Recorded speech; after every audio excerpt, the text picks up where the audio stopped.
നമസ്കാരം. പ്രധാന വാർത്തകൾ. പൗരത്വ നിയമ ഭേദഗതിക്ക് തൽക്കാലം സ്റ്റേ ഇല്ല. ഹർജികളിൽ ഏപ്രിൽ 9 വിശദവാദം കേൾക്കാമെന്ന് സുപ്രീം കോടതി. കേന്ദ്രത്തിന് മറുപടി നൽകാൻ 3 ആഴ്ച സമയം. ഫോട്ടോ വെച്ചിട്ടുണ്ട്. ജനങ്ങളോടൊപ്പം നിൽക്കാതെ, ജനങ്ങൾക്ക് വേണ്ടി ശബ്ദിക്കാതെ, വർത്തമാനം പറയാതെ ഏൽപ്പിച്ചോ. കഴിഞ്ഞ വോട്ട് ചെയ്തവർക്ക് അനുഭവിച്ചു. ഡീൻ കുര്യാക്കോസിനെയും PJ കുര്യനെയും അധിക്ഷേപിച്ച് MM മണി. വിദേശികളെ ചുമക്കുകയാണ് ഇടുക്കിക്കാരുടെ പണി. മണിക്ക് മറുപടിയുമായി ഡീൻ. തെറിയഭിഷേകം നടത്തി ശ്രദ്ധ തിരിക്കാമെന്ന് കരുതേണ്ട. മണി ചട്ടമ്പിയെ പോലെ പെരുമാറുന്നുവെന്ന് VD സതീശൻ.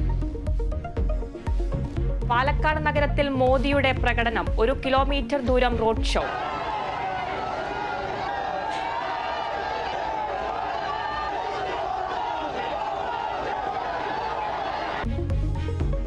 മോദിക്കൊപ്പം പൊന്നാനി, പാലക്കാട് സ്ഥാനാർത്ഥികളും.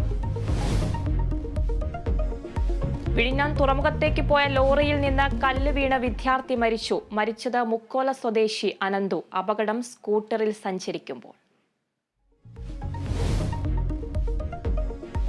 കൊല്ലം കടക്കിലിൽ കാട്ടുപന്നി ബൈക്കിലിടിച്ച് യുവാവ് മരിച്ചു. മരിച്ചത് മുക്കുന്നം സ്വദേശി മനോജ്. മൂന്നാറിൽ ജനവാസ മേഖലയിൽ വീണ്ടും പടയപ്പ.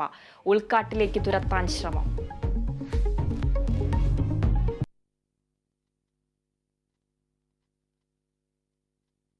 വാർത്തകൾ വിശദമായി നോക്കാം. പൗരത്വ ഭേദഗതി ബിൽ സ്റ്റേ ചെയ്യണമെന്ന ആവശ്യം സുപ്രീം കോടതി തള്ളി. ഹർജിയിൽ കേന്ദ്രത്തിന് മറുപടി നൽകാൻ 3 ആഴ്ച സമയം കോടതി